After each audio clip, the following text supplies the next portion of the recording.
Dr. Neil Nedley here today with us. He's the founder and medical director of community-based residential Nedley Depression and Recovery Program, and we've actually conducted one of those here in our church in the past, and he's an award-winning physician. He also serves as the president of Weimar University in California, and that, of course, houses the New Start program, which you may have heard of.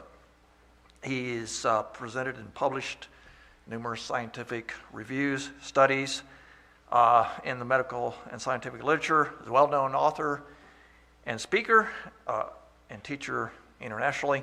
So we're very privileged and happy that he is able to join us today.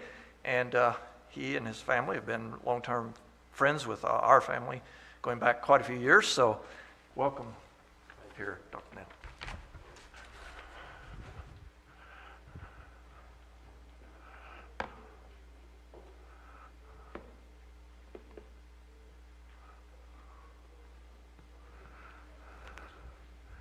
Maybe someone could help me with the HDMI cord. I'm not sure which one it is, but I see a few cords up here.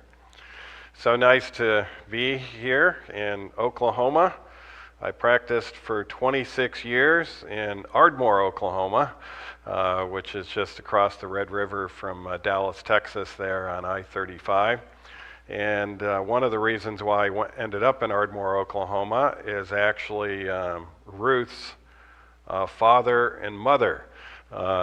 He was a physical therapist that we knew when I was doing my specialty training at Kettering, and then he moved to Ardmore, Oklahoma, and made a foundational difference there in physical as well as spiritual health of many there in Ardmore, and they were starting a lifestyle center called the Lifestyle Center of America, and he knew about our interest in lifestyle medicine. So he told the hospital administrator about it, and pretty soon the hospital administrator had traveled all the way up to Kettering to recruit me to Ardmore. And I used to enjoy his Sabbath school class, would go over his house for dinner afterwards, and he made a very significant difference, both Lee and Indra. And I had the privilege of actually taking care of Ruth's grandmother. And Ruth's grandmother is the only patient that I had taken care of that had died before I had ever met her and was resurrected after she was dead for a while. Quite a story, and she was the only translator for an evangelistic series in the Middle East. And there's a book written about her called Diamond Dola, and if you have a chance to read that book, it is well worth it. And she was resurrected, and I had the privilege of taking care of her until her second death. And we say that only Christ had suffered the second death, but there's a few others like Lazarus, but not quite the same way as Christ suffered the second death for himself. But she was, I think, 99 when she passed, and it was a privilege to take care of her at the latter part. Probably, I don't know, was she there 10 years before? What year did she pass away, Ruth? 1990, okay. So yeah, although I felt like I knew her quite well because we would see her often, she passed away probably a little more than a year after I had arrived in Ardmore, Oklahoma. So it's nice to be here, and also I knew David's dad, who also had a difference, created a difference in my life when I got some special training in lifestyle medicine at Wildwood Lifestyle Center as a resident physician, where they allowed me to do an elective down there. Well, at the time that I was in Ardmore, I would have never guessed that I would be involved in the emotional and mental health aspect of things the way it has turned out. I was very interested in physical health, very interested in the health of our vasculature, cancer prevention, even cancer treatments regarding combination of traditional and nutritional and lifestyle approaches.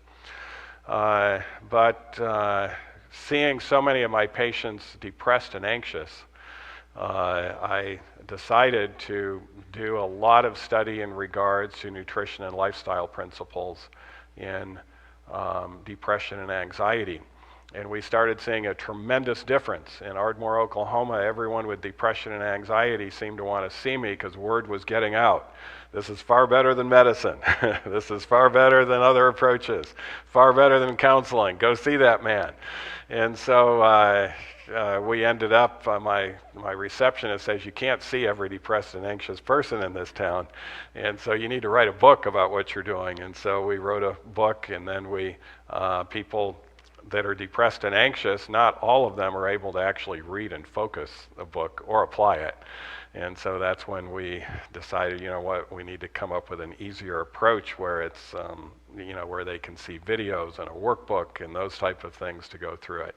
And then we ended up starting in the Lifestyle Center there in Oklahoma, a residential program. And we continue to run the residential program there until 2012 when we moved that residential program to Weimar Institute, where I had become the president and was traveling back and forth, and now we're full-time there in Weimar. Interestingly, the Lord has led even further. The Ninth Circuit. Ninth Circuit is, you might know, is the federal system. You know, there's different numbers to circuits to the federal system. I can't even tell you what Oklahoma is, but would anyone know what number it is for the circuit in the federal court system here? I don't know if we have anyone in the judicial system here today, but maybe not, at least to know that. But the Ninth Circuit encompasses Hawaii, Alaska, California, Oregon, Washington, I think Idaho and Arizona are in it as well, so a number of those western states. And it's based there in San Francisco. And it's known to be stacked with the politics of today, with the liberal justices, and so their rulings tend to be on the progressive liberal side of things. But as a result of some officials from Guam, by the way, the Ninth Circuit's also over the U.S. territory out there in the Pacific of Guam, and as a result of a number of Guam officials coming to Weimar every year for the Emotional Intelligence Summit. And by the way, all of you are invited to Weimar, March 14 to 17. It's an annual Emotional Intelligence Summit we have, where we have experts from all over the world talking about emotional issues, how nutrition and the latest in science as well as the latest in counseling type of therapies. And if you can't make it out to Weimar, which we would prefer to see you face to face, you can also log on and do the series online. You get continuing education if you're a counselor or a physician, or for those who have run the depression and anxiety recovery programs, it's a good way of keeping up to date with the latest, etc. But some of the Guam officials were out there, and the judicial system in Guam was having a problem like other judicial systems in regards to family violence, in regards to increasing incarcerations, addictions, all of these things that we're seeing in our society. I don't know if you know, but murder rates went up higher than ever before, one year to another, according to the CDC last year. So a lot of emotional issues. And by the way, that you're actually more likely to die from when you're out on the highway from road rage than from an auto accident now. That means people are not able to manage their emotions well. And so they said, how can we, keep a hold of this system, or prevention? We need to try to have prevention. And one of the authorities says, I know how you can prevent it. Teach emotional intelligence to children. And they said, well, who in the world would know how to do that? And they said, well, Dr. Nedley will know how to do that out there at Weimar. And so the Ninth Circuit looked us over and looked at our material. We had already developed material for high school and for college level on emotional intelligence. but we formed a team of 10 people to actually teach brain health to kindergartners and first graders and second graders, and teach the New Start program and the things that would help particularly for the brain, and then thought patterns. And it turns out these kids love learning about all this. Emotional health is such an issue even among children that it's their most favorite class. They actually will, at the end of the class, say, "Is the class over with already?" And then they'll say something that the teachers say they never ask, and that is, "What are we going to learn tomorrow about our brains and how to treat our brains?" And so the Ninth Circuit actually supported us. They asked us two other questions after they investigated us. Number one is, do you make any of your money from the church paying you? And Weimar University is totally independent. It's not a conference-owned entity. And so, and I actually volunteer for Weimar. I don't make any money from them anyways, but I was able to state that no, we don't make any money from the church. And then they asked that other question, is Weimar at all owned by the church? Even 1%, and we said no. And they said, well, then that fits our federal guidelines of separation of church and state, and so we can hire you to actually develop this curriculum. And so it was piloted in a number of public high schools, 30 different public high schools at the elementary level. We've already heard back, and they're very excited, the teachers as well as the students and the parents, seeing the changes taking place in our young people. So the good news is we can actually turn our country around if we would focus on the real important issues in regards to brain health and mental health.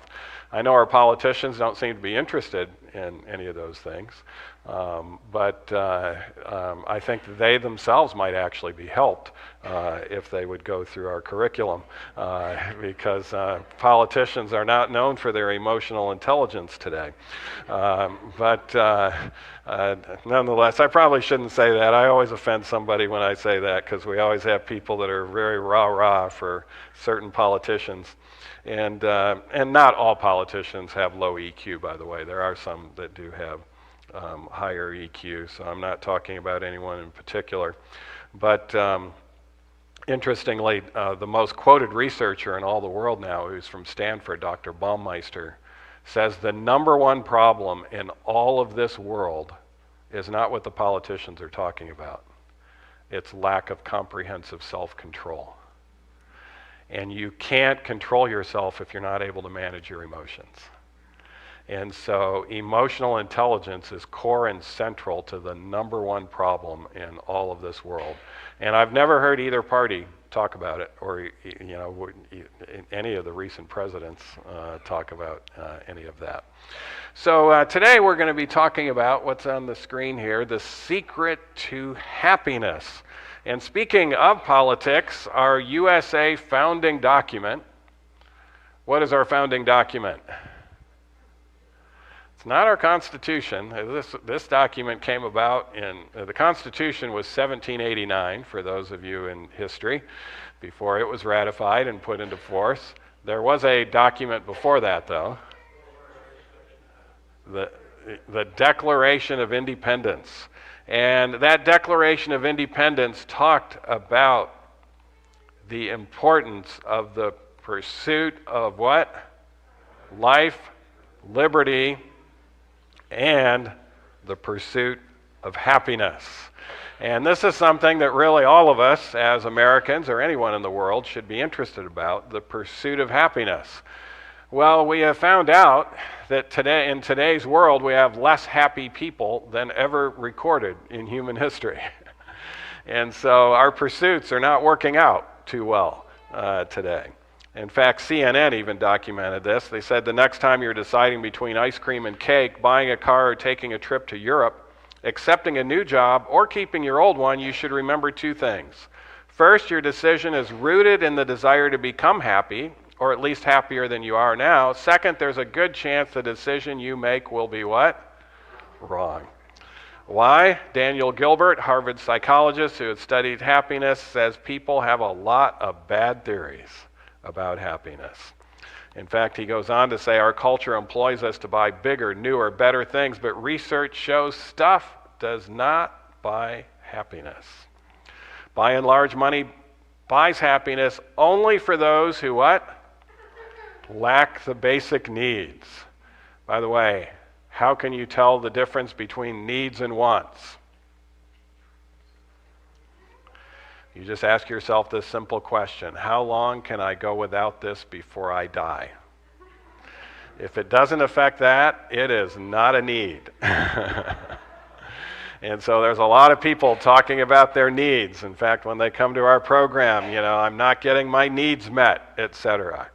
And, unfortunately in our society today that is sex-laden, people will often talk about how they're not getting their sexual needs met. And I've had to remind these people, I look at every death certificate every year. I teach a college class called Principles of Health, Lifestyle Treatments of Disease. So I want to know what the most common causes of death are. And in America, we have to put the cause of death and what caused that and what caused that. Lack of sex is not a cause of death. It's never been reported as a cause of death. So what does that mean? It is not a need. It is not a need. So there may be some things in regards to healthy aspects of that, but a lot of people are searching for happiness that way in ways that are going to cause them a lot more unhappiness. So that's just one of the aspects, so basic needs. With that in mind, Siegel said we should pass on buying what? Lottery tickets, and find small things we can do, how often? Every day, that bring us joy. Whether it's going for a walk, he said, cooking a meal, or reading a book. So factors affecting happiness. After studying this for many, many years, genetics does have a role to play here. And this is something that a lot of people don't understand. In fact, there's a book you might want to, I didn't write the name of the book down here, but it's a book by John Sanford. And he is one of the top geneticists in our world. And he sold he was the one who graphed out the whole DNA code of humanity. And he was paid a lot of money to do this. He had 2 different genetic companies. And he sold his companies for over $1 billion. And then he said, I'm going to turn my money into something I want to study instead of people telling me what to study in regards to genetics. So he was looking at genetic mutations. And he found out there was nothing called an upward mutation. In other words, our genes continue to get worse every successive generation. If you have healthy parents, you have 250 to 300 more genetic mutations than they have. And if you had unhealthy parents, you have about 500 to 600 more genetic mutations than what they have. And those genetic mutations can play a role in our ability to make neurotransmitters. So when our genetic code, in fact, he was a geneticist, evolutionary geneticist, but when he began to realize how many new genetic mutations every successive generation, he went and started studying backwards. And he said, how far back do we have to go until the genetic code is flawless? And he realized it was about 400 or so generations, and so then he went into the Bible to see if the Bible had anything to say about genealogies. And he found out the Bible is scientifically accurate. And he thought this would have as much to do with science and changing science around than what Darwin did in changing evolution around. And so he was invited to universities. He says, I've had some new discoveries. I want the universities to know about it. The university professors all showed up. Their students showed up. But when he started talking about the evidence of creation through the genetic code, he realized that the scientific community was not interested so much in science and data. and he began to get ostracized. Not because they had any arguments that could go against him, but because he went against the religious tenets of their organization. Evolution, mark my words, is much more of a religion than it is a science. It's very superficial, and when you start to go deep, you start realizing there's a lot of issues. A lot of issues. So, why do I bring this up? We actually can now look at the genetics of every individual, and we can not only see if they have a mutation, but if that mutation is active in decreasing their ability to make certain neurotransmitters. And if it is, we can turn it around through natural means and then measure it and see that the gene is no longer active, that genetic mutation. We call that field epigenetics, and it's crucially important. Now, epigenetics wasn't too important when the genetic code was pretty flawless. But the more time goes on, the more important it is for New Start in everyone's life, because no one is spared from these genetic mutations. In fact, John Sanford makes a very clear argument that if this world does not end within another 100 generations, that we actually won't even live long enough to reproduce. Our planet will be wiped out due to all the genetic problems that have come in to our world due to genetic entropy. So that's the name of his book, Genetic Entropy. You can read it. First half of the book is all about science, and the second half of the book is all about how evolution is a religion and not a science. It's a worthwhile book. So when people come to our program, we measure their genetics. We want to know about their mom and dad. We want to know about their neurotransmitters. We want to see what's going on in their brain. Factors that affect happiness, our home our parents gave us, also affect us. And you know, in a group like this, I think I might just mention something. I know my mind has gone on to politics, but this is another political statement. There's a lot of division in this country over the abortion issue. I don't know if you've noticed that. You know, in Oklahoma and all of these different states. But when we focus on abortion, we're actually majoring in a minor compared to the major issue as to why abortion is an issue. God's original plan was that children would be born to parents who would take an oath to each other before they ever had a child. What does that oath say? Until death do us part, in sickness and in health, for richer, for poorer. What is this commitment?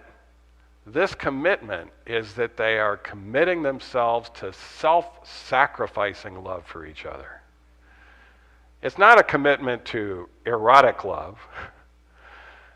In a marriage relationship, that has a place. It's not a commitment to romantic love. It's not even a commitment to brotherly love. It's a commitment to self-sacrificing agape love for each other. If two parents take that oath and they believe it with all their hearts, do you think those children will be less likely or more likely to be abused as children growing up? Far less likely. How about neglect? Do you think it's going to be less likely or more likely they're neglected by those parents? Far less likely. Why? Because they have self-sacrificing love. And if they have self-sacrificing love for each other, they're going to have self-sacrificing love for that new child that comes about. They're going to be willing to put themselves at risk.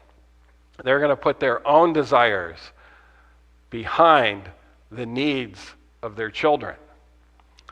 And so a lot of the issues that we have today are simply due to the problems of not following the seventh commandment that God gave us.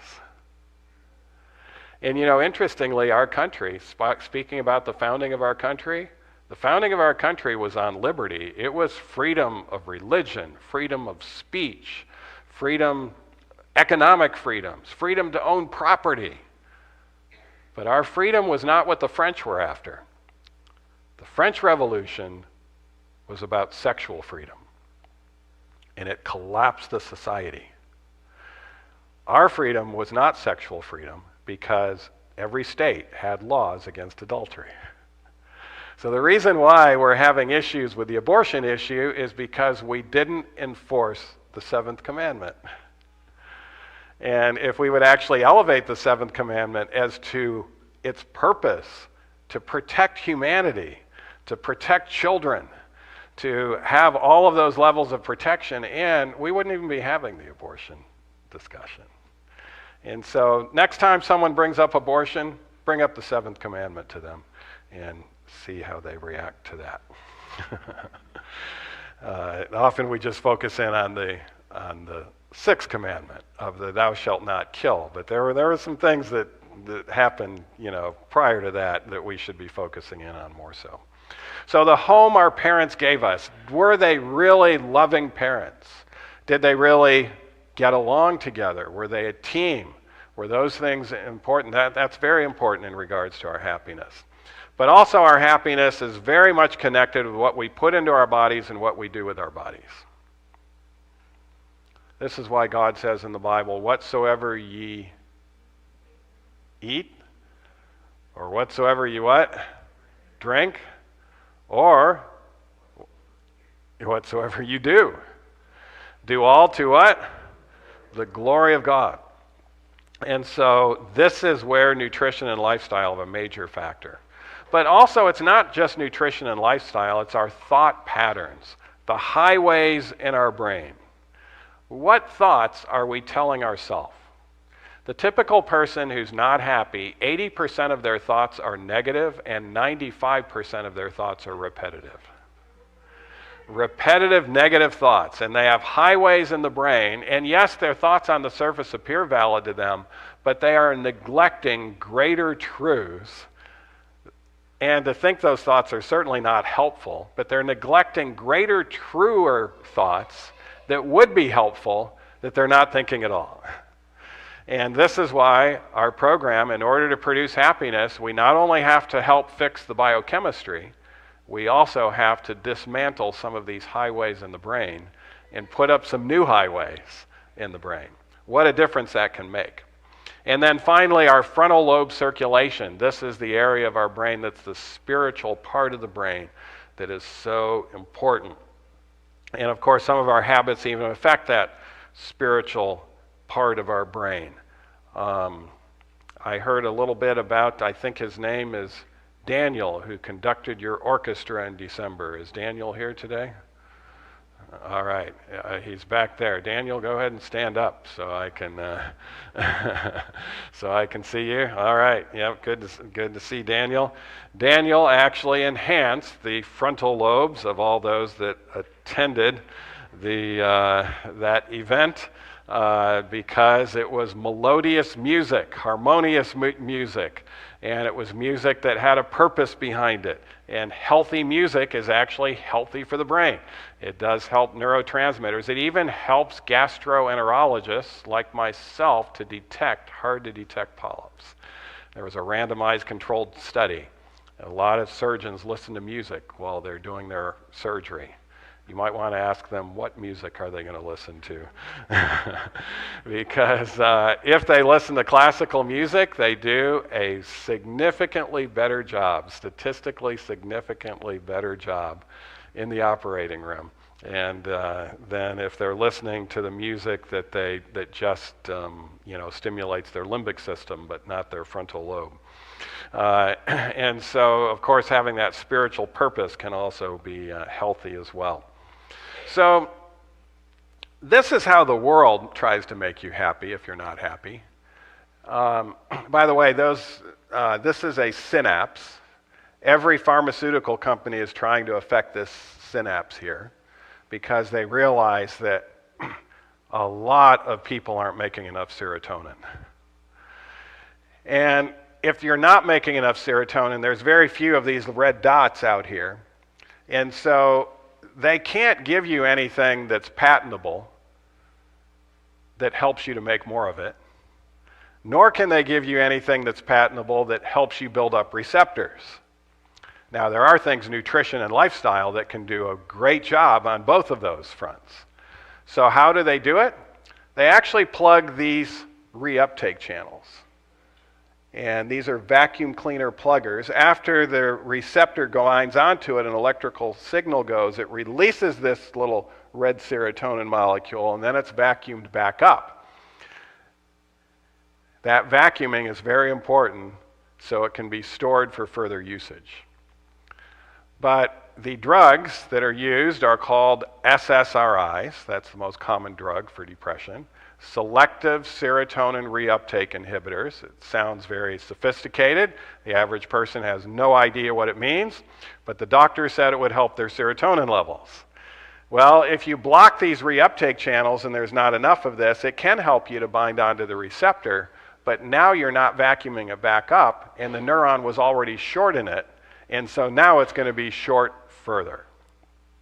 And this is how people get turned into psychiatric cripples. It can help them out short term, but now a year later, they've got relapse. All of this is happening again, and now they need higher doses, and then they need more. And by the time they end up in our center, they've got 4 or 5 different drugs going, still severe depression, and we're the first ones that looked at, why weren't you making enough serotonin to begin with? Now, these things can cause unwanted side effects. When you plug the channels, you increase impulsivity. That means self-control goes down. And you also increase apathy. Now, a person with crying spells with depression likes the apathy, because if you don't care anymore, you don't cry. And it's like, this drug helped me. I'm not crying. But you don't experience the joys of life either. You don't have that ability when things are healthy to really feel happy and good. It blunts that happiness. And so this is what we call the patch job. And most people in America that are having problems with happiness are going to patch people to try to essentially get them a little better, but they have never gone to a place where they can restore the amount of serotonin that they were making. Lack of serotonin, you'll feel down. You'll be more irritable. The usual nuisances of life tick you off more. You'll tend to have insomnia. Why is that? If you don't make serotonin, you're not going to make melatonin. And melatonin is your fix and rejuvenate nighttime hormone. If you have issues with panic or feeling on edge, anxiety is very much related to this. Many people with this condition, however, look okay. They have this calm exterior, but inside this tense interior. They had tendencies for ruminations and obsessions, and their executive function, decision-making ability goes down. Once they start making adequate serotonin, however, they become much less self-focused. They're easier to empathize with others. They become less self-centered, and they become more creative and artistic. That means the frontal lobe is working. The frontal lobe is the center of creativity. It's not just the spiritual part of the brain. Music becomes much more easy for them, and they have improved impulsivity, meaning that their suicidality goes down. By the way, these SSRIs do not improve suicide rates. They actually worsen them the first few weeks, because the increase in impulsivity occurs before the improvement in depression. So if you have someone who's depressed, where now you've made them more impulsive, they're more likely to end their life. And so many people end their life the first week or two that they're put on these drugs because of that effect. And how do you weigh that side effect? But when we treat the underlying condition, the impulsivity improves. And once you start making adequate serotonin, you become a great neighbor, a great workmate, great family member. Then there's norepinephrine. There's SNRIs, selective norepinephrine reuptake inhibitors. If you don't have enough of this in the brain, you, in regards to synapse, you'll have fatigue, lack of focus, memory decline. You'll want to sleep all the time. Or if you have too much, excessive worry, easily distracted, racing thoughts, and you'll also tend to have hormonal depression or premenstrual dysphoric depression, and some ADHD. This is a neurotransmitter that is making dopamine. By the way, a lot of people don't understand. They think, well, if I just get IV dopamine, then I can be cured. IV serotonin also won't cure you. Why is that? Those chemicals are too large to cross the blood-brain barrier. So we have to have our neurotransmitters, our neurons make them. We have to have the mitochondria have enough ATP to produce this.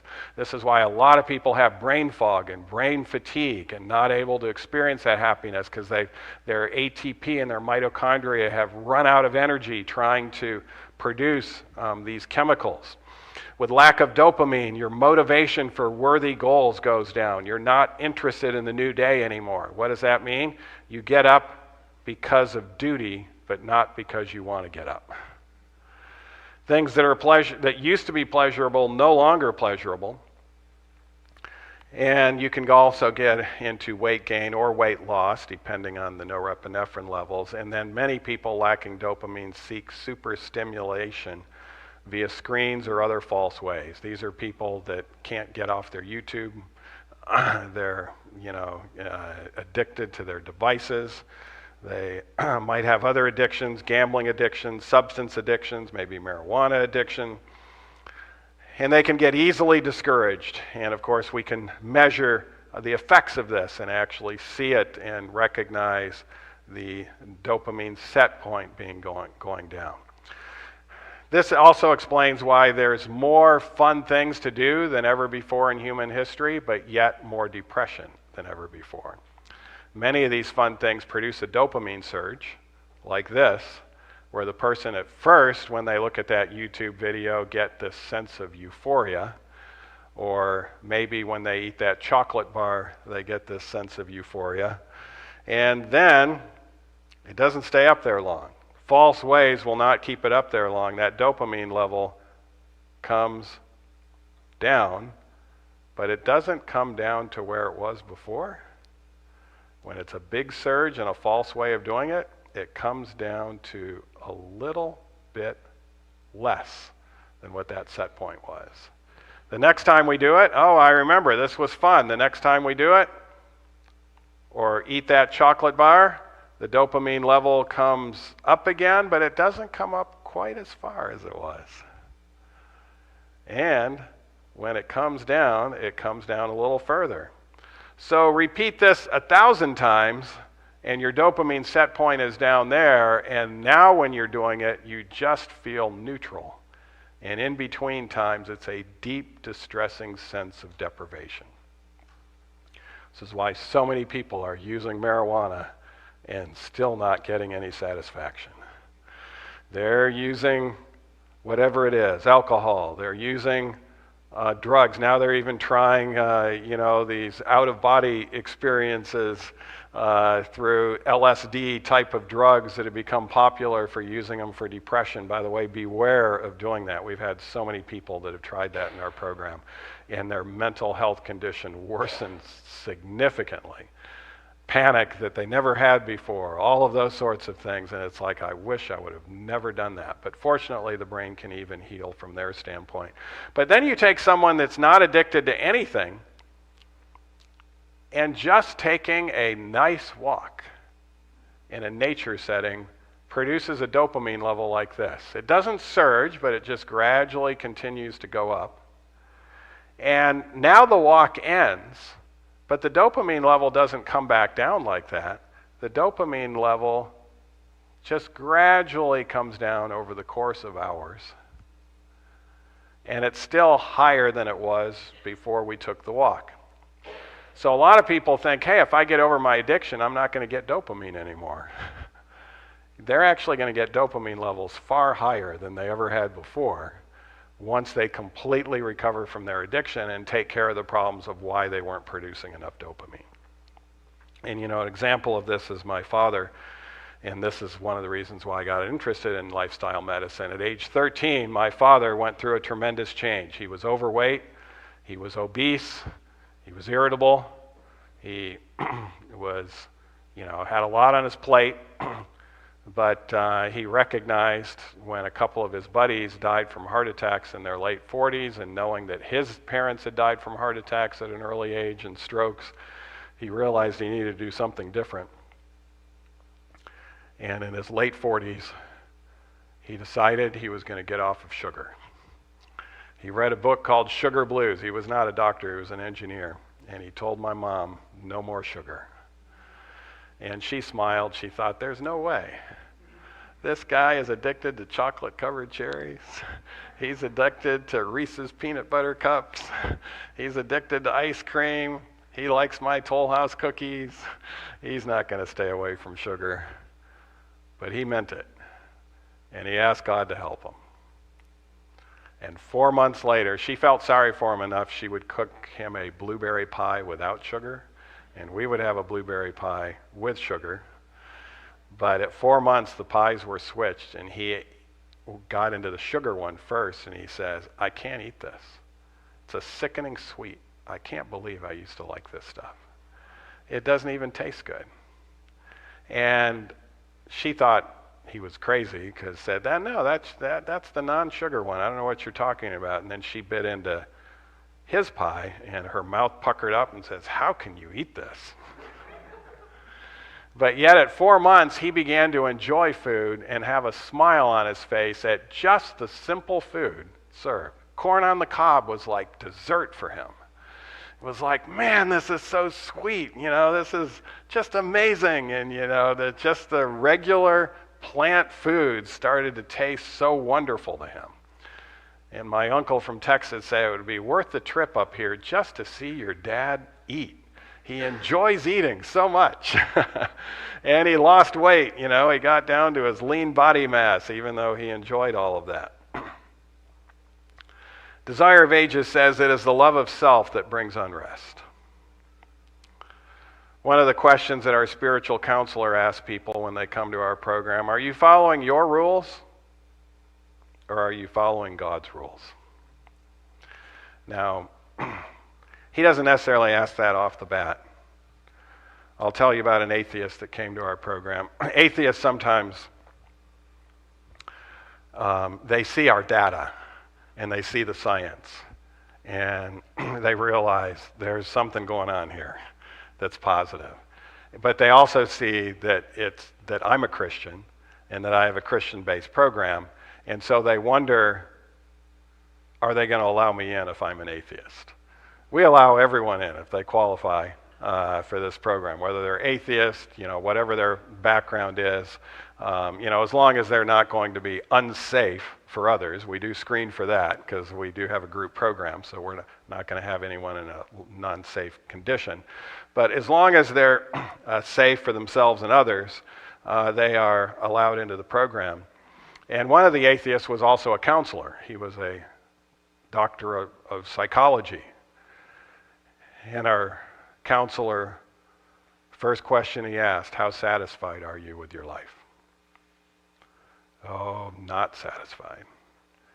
And why are you not satisfied? And he went through the things that are causing him no satisfaction. Do you think any of your issues are due to the fact that you have been lied to? Or have you lied to others? Oh yes, I've been lied to. And he would talk about how he'd been lied to. And some of the issues that he even had in regards to being transparent and telling the truth.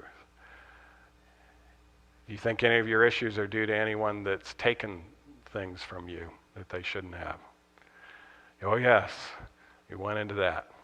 Do you think any of your issues might be due to the fact that, has there been faithfulness in regards to marital intimacy, in regards to your relationship and in regards to your parents' relationship and those sorts of things?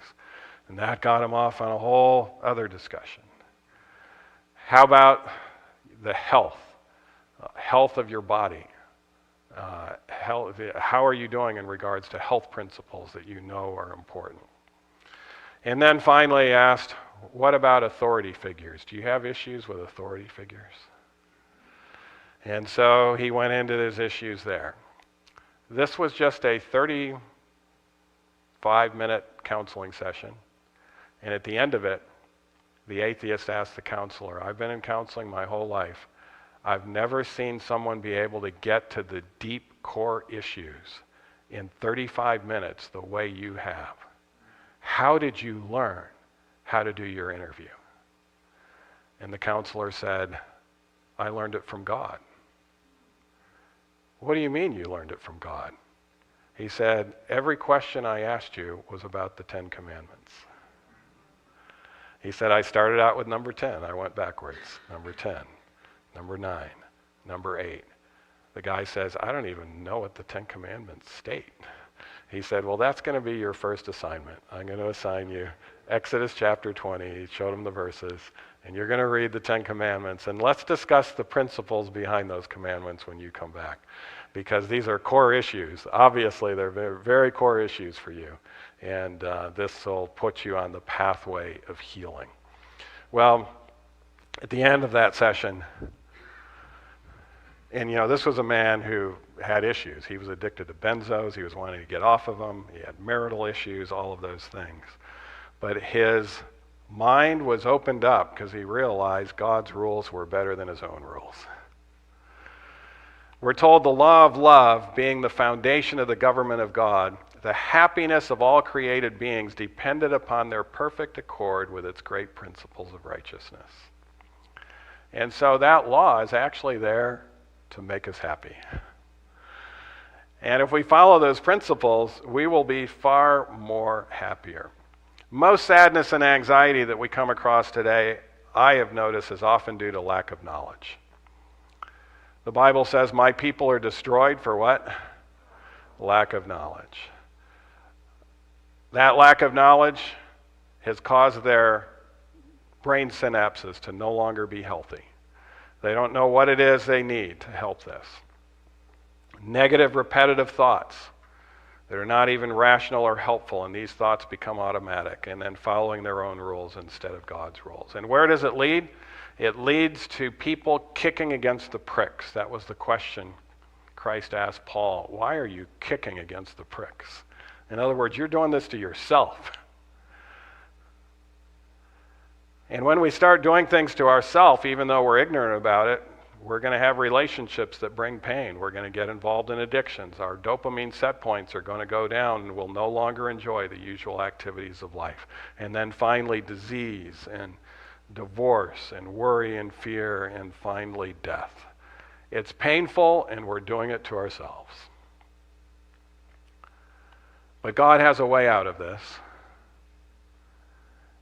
And I'd like you to apply this to yourself from Isaiah. I have cared for you since you were born. Yes, I carried you before you were born. I will be your God throughout your lifetime until your hair is white with age. I made you, and I will care for you. I will carry you along and save you. What a God. All he ever asks from any of us is for us to put our lives and loves into his hands and management. Allow him to lead your life. Pursue your relationship with God at a new level of trust and closeness, and live in the security of his promises to you. You know, there are real reasons to be happy when we do this. Jesus created humanity.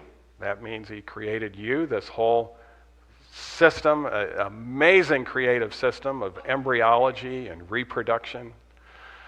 You know, the angels in heaven had no disagreement about evolution because they were all created for a purpose independently, and they knew they came straight from the Creator's hand.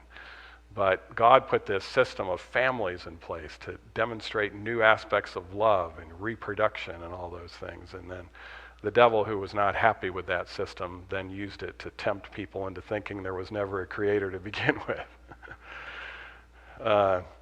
But Jesus created you, he loves you, and he died for you. That should produce a lot of happiness. You can pray and talk to the ruler of the universe, who is your creator and redeemer. He asks us to communicate with him. And you have the Bible and spirit of prophecy to let God communicate with you. Those are the real text messages we should be looking at. And you also have the health message from science and inspiration that can be a blessing. Jesus desires you to be filled with the Holy Spirit, which he calls the Comforter. The Spirit of truth brings comfort. Reason to be happy is that you are alive, and at least alive and well enough to be here today. And are your needs met? Ask that question yourself. Is there anything in my life that if I don't get it soon, I'm going to die? Well, you might say air, but there is a lot of fresh air around here. You might say water, and yes, we do need water, but we don't even need food every day. We can go without food for quite a while. But those are needs, but are they threatened in regards to not being met? For most people, I don't think so. The beauties of nature, seeing God's love through his handiwork, is also a wonderful reason to be happy. And the 6 days to labor purposefully and do all our work. And then he knew that mankind needed a Sabbath day of rest, an extra spiritual blessing, something else to be happy about. And then with all the bad politics we see today, just think about, very soon, Jesus will soon be the head of the government. That's why it says, hallelujah. The Lord God omnipotent reigneth. To have a loving, wise ruler is something to be happy about. And that's going to be happening. And then focus on the scenes and realities of heaven. We're told those who are always busy and go cheerfully about the performance of their daily tasks are the most happy and healthy. One of the things that helps people is we give them a schedule every day, a productive schedule. They have to get up at a certain time. They get their light therapy, all of that, and carrying out this positive schedule. And if they carry it out cheerfully about their daily tasks, they're going to become the most happy and healthy. By the way, some of you are taking pictures of these slides. What I would encourage you to do, at the end, I have a link to all of the slides, and you can download all of those. The psalmist says, blessed are the people whose what? Whose God is the Lord. This little devotional that came out last year called Radiant Religion says this: we should never give to the world the what type of impression? The false impression that Christians are a what? Gloomy, unhappy people. That's a false impression if we're giving that. We should be the happiest people. Eric Braverman, who is a neuroscientist, both psychology and neurologist, that studied happiness from New York, he says happiness comes from the interaction between inspiration and perspiration. Anything that stops humans from perspiring to achieve something what? Inspiring gives a false fantasy and an endless distraction from reaching your full potential. And so it's a combination of inspiration and perspiration. This is why our programs are based on inspiring knowledge, and then they engage in that knowledge to perspire and achieve that. And what a difference it makes. That book, Radiant Religion, just 2 pages later, says it's not wealth or intellect that brings happiness. It is true moral worth and a sense of duty performed. And so commitments that are worthwhile, I would encourage you, find and follow the healthiest habits for you. Don't put up with unhappiness anymore. It doesn't have to be that way. If you have unhappiness or you know someone, there's a lot of unhappy people that should have been here today but are not here. And if you know someone that's unhappy, introduce them to a way where they can find the healthiest habits for them. And then make a commitment to follow God's rules for your life, not your own rules, in regards to even what you're putting into your body and what you're doing with your body. And then ask daily for the indwelling of the Spirit of God to exemplify the fruits of the Spirit. What are those fruits of the Spirit? Love. What's the second one? Joy. That's a fruit of the Spirit. Peace. That's the opposite of anxiety. Patience, gentleness, There's a lot of other words in there too, but also the one that solves the number one problem in all the world: self-control. And then I would encourage you, have a goal to win at least one soul in the next 6 months. As you win that soul, they'll become happier here, and they'll also have the doors of eternity open to them. Abraham Lincoln said something that is kind of profound. We are as happy as we decide to be. And I think that's exactly what we should decide. I think it's a decision that all of us should decide, and then go through the principles to achieve that. And if you decide that, you can also be part of heaven's team. Notice what heaven is like. Everything in heaven is noble and elevated. All seek the interest and happiness of what? Others. No one devotes himself to looking out and caring for self. It is the chief joy of all holy beings to witness the joy and happiness of those around them. And this is why atheists decide that there is a God when they come to our program, because they have seen the fruits of the Spirit exemplified by our team members in their own life. They have seen that pure happiness. They have seen that joy. They have seen the compassion and love for them. They have seen how our whole team is actually trying to help them become happy. And they say, I've never been to a place where everyone here wants to make me happy. And that's what heaven is like. That comes for Testimonies for the Church, Volume 2, page 81. Being happy is also good for us. But I think it's also what we owe everybody who is in our lives, because unhappiness can make a profound negative influence on others. This will be our last quote, I think, from the Fundamentals of Education. Those who in everything make God first and last and best are the what? Happiest people in the world. Let us never lose sight of the fact that Jesus is a wellspring of joy. Jesus is what? A wellspring of joy. He does not delight in the misery of human beings, but loves to see them happy. Christians have many sources of happiness at their command. We've just mentioned some of them here today. And they may tell with unerring accuracy what pleasures are lawful and right.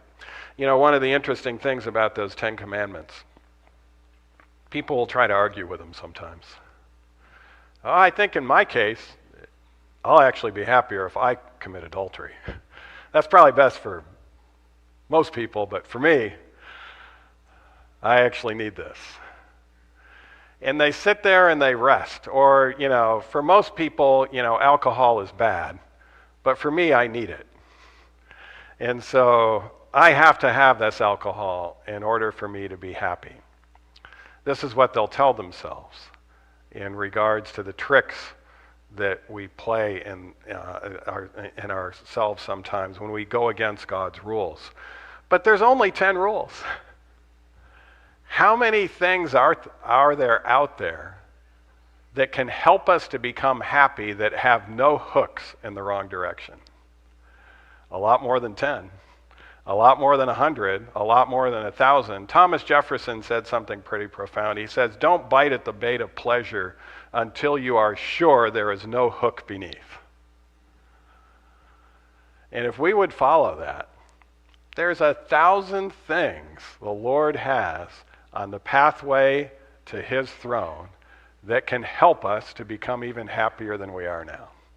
And so why do we argue about the 10 rules that he put there for our own good and try to somehow think we're going to walk this tightrope where we're going to be happy while we break them, while we neglect the thousands of things that could be done that have no hook that are healthy?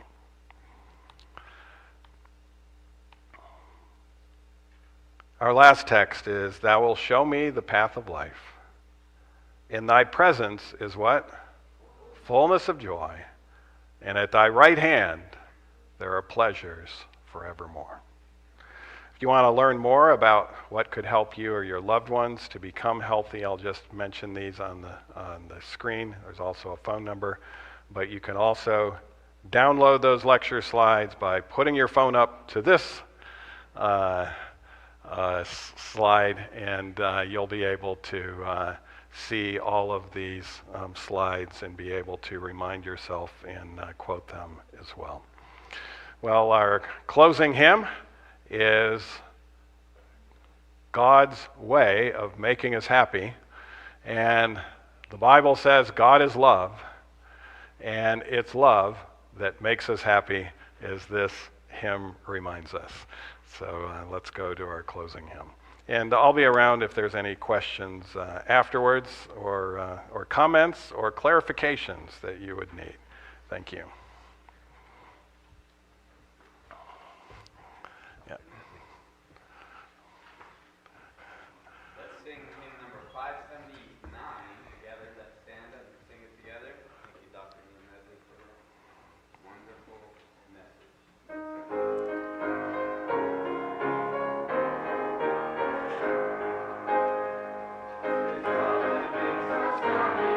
'Tis love that smooths the way, it helps us mind, it makes us kind to others every day. God is love, we're his little children. God is love, we would be like him. 'Tis love that makes us happy, 'tis love that smooths the way. It helps us mind, it makes us kind to others every day. This world is full of sorrow, of sickness, death, and sin. With loving heart we'll do our part and try some soul to win. God is love, we're his little children. God is love, we would be like him. 'Tis love that makes us happy, 'tis love that smooths the way. It helps us mind, it makes us kind to others every day. And when this life is over and we are called above, our song shall be eternally of Jesus and his love. God is love, we're his little children. God is love, we would be like him. 'Tis love that makes us happy, 'tis love that smooths the way.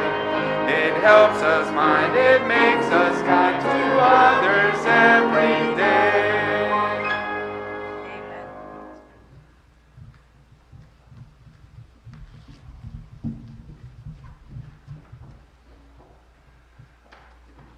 Father in heaven, we thank you that you are our life giver, and you're also our sustainer. And you're also our wonderful counselor that helps us get rid of our distorted, unhelpful thoughts, and also teaches us the best way of what we can put into our body to help our own brain make the neurotransmitters it needs. We thank you that this combination of brain biochemistry, despite our genetics, and thought patterns can make such a difference in our happiness. And we also thank you that we can trust you and your law as the law that will bring us happiness. In Jesus' name we pray. Amen.